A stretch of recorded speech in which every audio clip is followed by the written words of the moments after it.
Vamos a saludar al doctor Alejandro Vanegas, constitucionalista. Con él vamos a hablar en los próximos minutos. ¿Cómo está, doctor Vanegas? Gracias por acompañarnos aquí en Ecuador en directo. Bienvenido.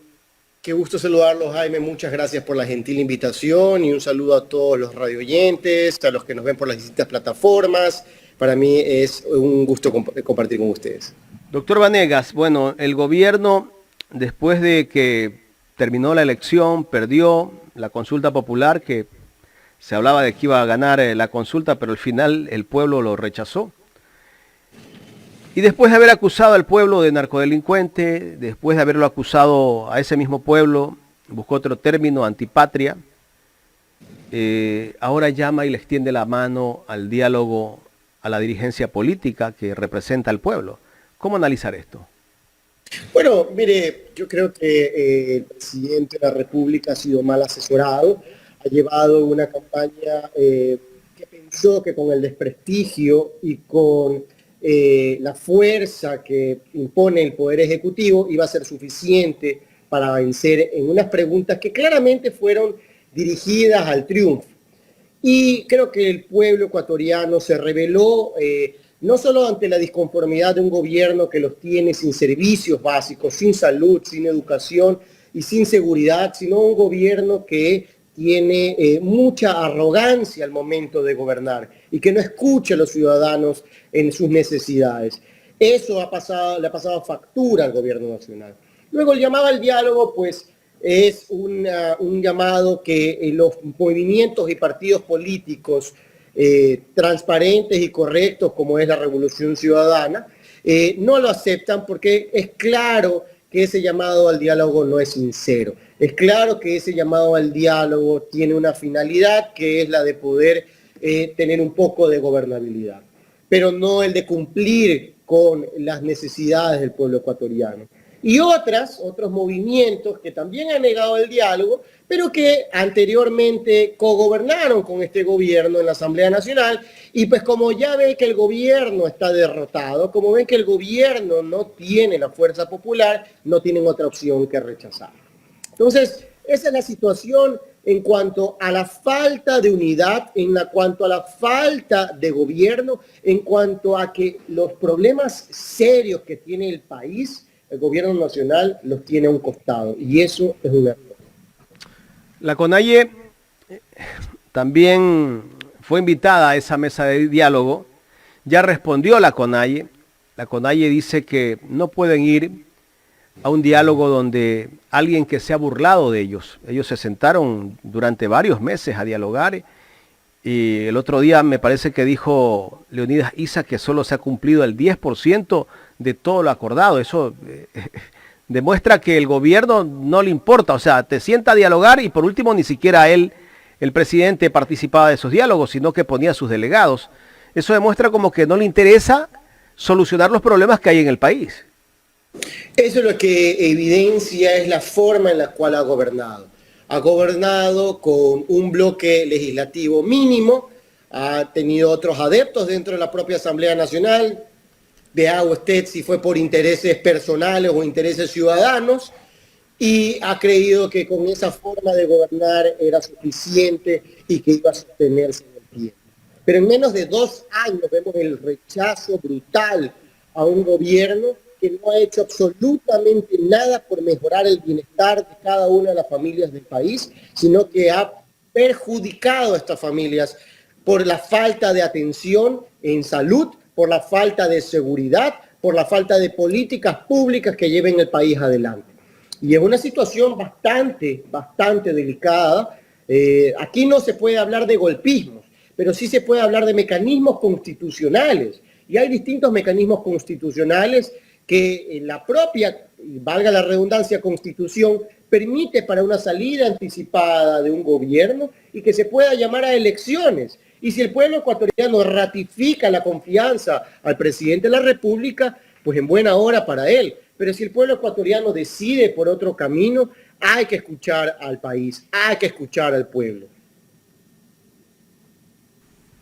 Esa crisis de gabinete que justamente se dio el día de ayer y que se ha hecho muchos cambios dentro de sus cuadros de ministros, ¿en qué le puede ayudar al gobierno? ¿Qué respiro le puede dar al gobierno en este momento? Mire, en esa crisis de gabinete era necesaria hace varios meses. Hay actores políticos que estaban en ese gabinete que eran muy respetados y que tenían los mejores intereses para el país, pero que lamentablemente no pudieron imponer su impronta ante un gobierno que ha sido ciego ante las necesidades de los más necesitados. Pero también había en ese gobierno actores políticos vinculados con la corrupción. Y tanto así que lamentablemente vemos el día de hoy allanamientos en el Palacio de Carondelet. Una situación, pero imagínense, inimaginable, una situación vergonzosa, una situación que no podría darse en un país civilizado en cuanto a que un gobierno se mantenga después de estos actos de corrupción y después de que la Fiscalía Nacional lleve a cabo un allanamiento.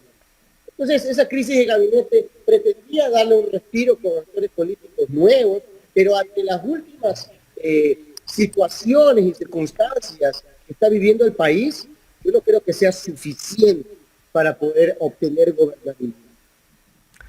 Verlo en ese nuevo gabinete a Henry Cucalón, que ha sido parte del Partido Social Cristiano, y que bueno, ya salió a aclararlo el Partido Social Cristiano, que él ya no es miembro del partido y que mucha gente comenta que puede ser que hay un pacto entre el presidente, el gobierno y el PSC. Bueno, podría darse en este momento, aunque ellos dicen que no tienen nada que ver con el nombramiento de Henry Cucalón en el Ministerio de Gobierno. ¿Y hasta qué punto, si no hay un pacto, puede darle más estabilidad al gobierno si Henry Cucalón ya no es parte del PSC, que tal vez el PSC lo podría salvar en otras salidas que se podría buscar en la Asamblea?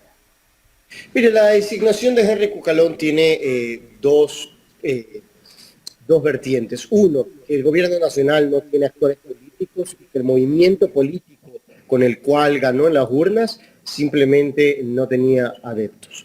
Y tanto así que tienen que buscar a personas ajenas a ese movimiento político sin ningún tipo de pacto abierto para que puedan tener autoridades. Imagínense un tema tan delicado como es el Ministerio de Gobierno, que no tenga a alguien de su propio movimiento y confianza, hablando históricamente, es terrible.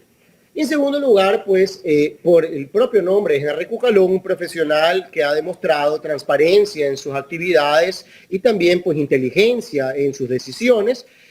Yo, pues, como ecuatoriano, espero que él tome las decisiones más acertadas para el bienestar de todos. Pero claramente el gobierno no lo hace una sola persona. Y no creo que sea suficiente esa reoxigenación que está teniendo el gobierno, mencionándolo, nombrándolo a Henry Cucalón en ese cargo, para poder superar todos los problemas que tiene el país.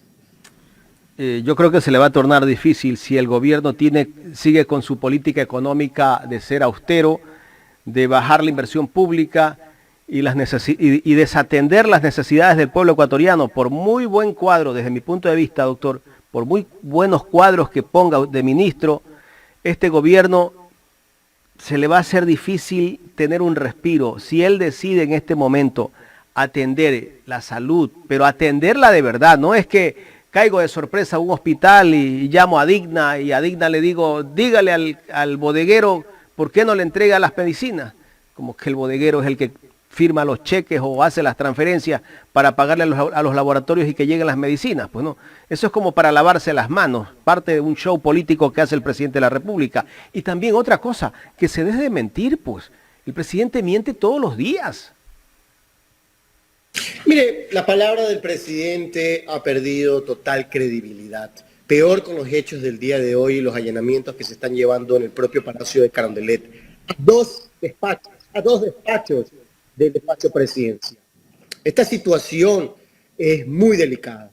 El gobierno tiene que hacer apertura a un diálogo sincero, transparente, a empezar a emitir políticas públicas a favor de los más necesitados y dentro de la Asamblea Nacional también tener ese puente, depender de ese puente que permita solucionar los problemas del país. Si sigue con la conducta de 1 año, 9 meses aproximadamente, desde que el primer día hasta la actualidad, en cuanto a la arrogancia, en cuanto a la falta de un diálogo sincero y en cuanto a una palabra presidencial que se ha deslegitimado totalmente, los días del gobierno estarán contados y los mecanismos constitucionales están ahí, en nuestra propia Constitución de Montecristi. ¿Cuál podría ser la salida, doctor, a toda esta crisis que tiene este gobierno? El gobierno tendrá que tomar sus decisiones, tendrá que ver si está apto para continuar gobernando, si es que tiene el apoyo del pueblo ecuatoriano, y si no, tendrá que dar un paso al costado por el bien de cada uno de nosotros. Pero la situación no puede continuar así. La crisis económica es evidente, la crisis en salud es evidente, la crisis en seguridad es evidente. Y esto no puede continuar así, está afectándonos a cada uno de nosotros. Ya el pueblo ecuatoriano se pronunció masivamente por el referéndum y por el no a un rechazo al gobierno nacional, y por lo tanto, si es que el gobierno sigue de oídos, ojos, boca tapada, ciegos y boca tapada, pues tendremos que iniciar los mecanismos, sea en la Asamblea Nacional, o sea con una revocatoria de mandato. Correcto. Ahora, vimos cómo ya los dirigentes de varios partidos políticos ya no quieren hablar con el presidente, ¿no? Tanto así que el mismo Salvador Quispe, que casi que ha estado cercano al gobierno, ya dijo que ellos no quieren saber nada. O sea, ya se le están bajando del barco al presidente de la República. La izquierda democrática tampoco quiere saber nada del gobierno, de ir a un diálogo.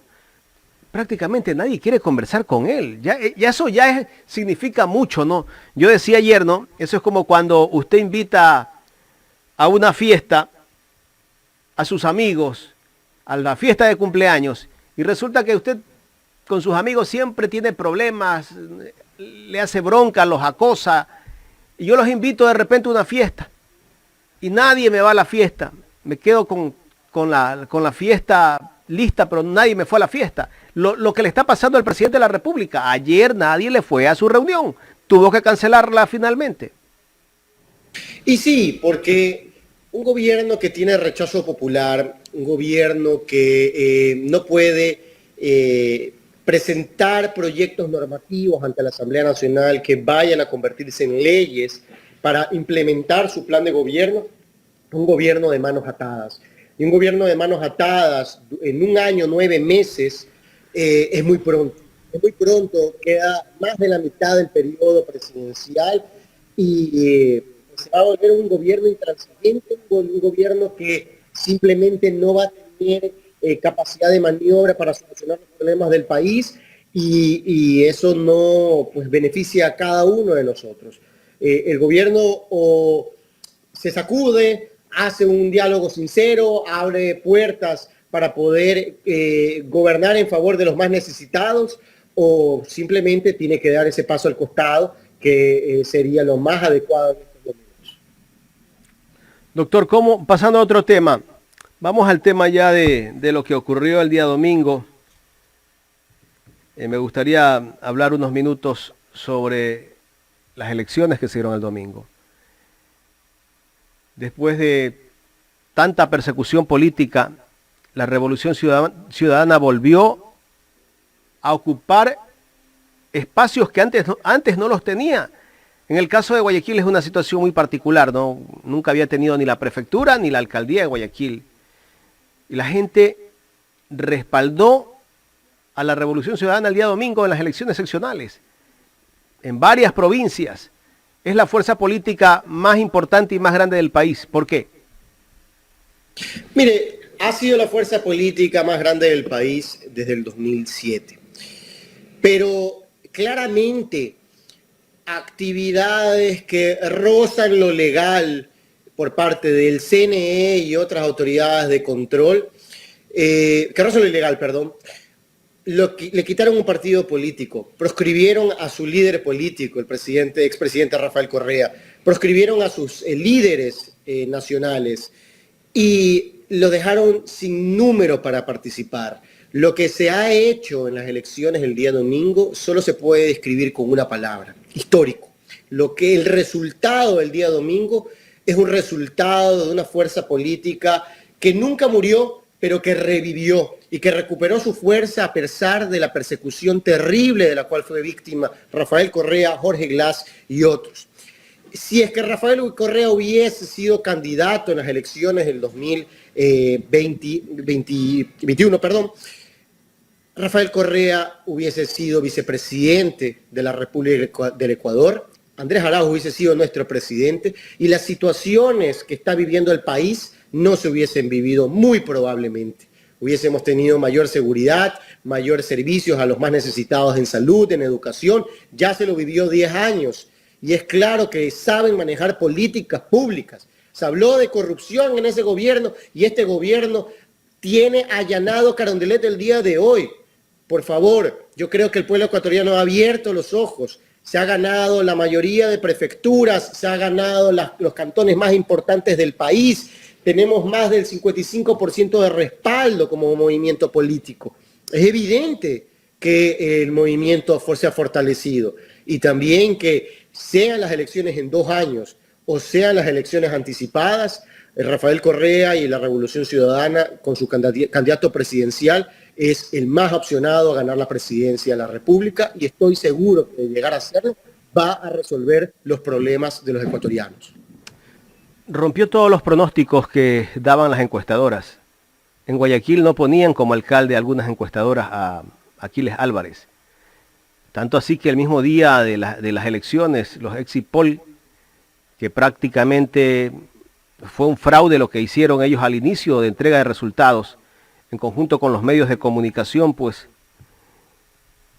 de lo que se vio y que después empezamos a ver los resultados reales ya en la página del Consejo Nacional Electoral, las cosas fueron distintas, ¿no? Incluso los candidatos que buscaban la reelección estaban celebrando ya, pero después de una hora que empezaron a verse los resultados, las cosas fueron distintas. Esa celebración se convirtió en un lugar desolado, donde estaban ellos con toda su dirigencia. Mire, creo que el pueblo ecuatoriano también ya a estas encuestadoras que usted ha mencionado y señalado, sabe que no le puede dar ningún tipo de credibilidad. Sabe que anteriormente han pretendido distorsionar la voluntad popular y saben que no tienen pues esa legitimidad como para que sus números tengan relevancia. Cuando se vieron los primeros trackings y se vieron los primeros exit poll, se sabía que era una situación fantasiosa y que no era lo que el pueblo ecuatoriano había decidido porque cada uno en la calle podía presentir que el triunfo por el no se veía llegar. Es decir, este gobierno tan desastroso, lamentablemente, la falta de implementación de esas políticas públicas no podía tener ningún respaldo popular, a pesar de que esas preguntas sean totalmente encaminadas a votar favorablemente. El rechazo fue monumental y por lo tanto estas encuestadoras que emitieron esas decisiones o supuestamente decisiones, tracking, exit poll, lo que usted lo quiera denominar, fantasiosas, en las siguientes elecciones no van a tener ningún peso porque no tienen credibilidad. Así que yo creo que el rechazo popular y la decisión del pueblo en las elecciones fue más que evidente, fue más que claro hacia dónde se quiere que nuevamente avance el país y tenemos que encaminar a que cada uno de estos gobiernos seccionales, provinciales, empiecen a emitir esas políticas locales a favor de los más necesitados para poder desarrollar desde la comunidad, desde lo local, el bienestar de cada uno de ellos. Doctor, quiero agradecerle por haber aceptado conversar con nosotros aquí en Ecuador en Directo. Muchas gracias por la gentil invitación, Jaime. Que se cuide mucho. Hasta luego. Gracias al doctor Alejandro Vanegas, constitucionalista. Hemos conversado de la coyuntura que vive el país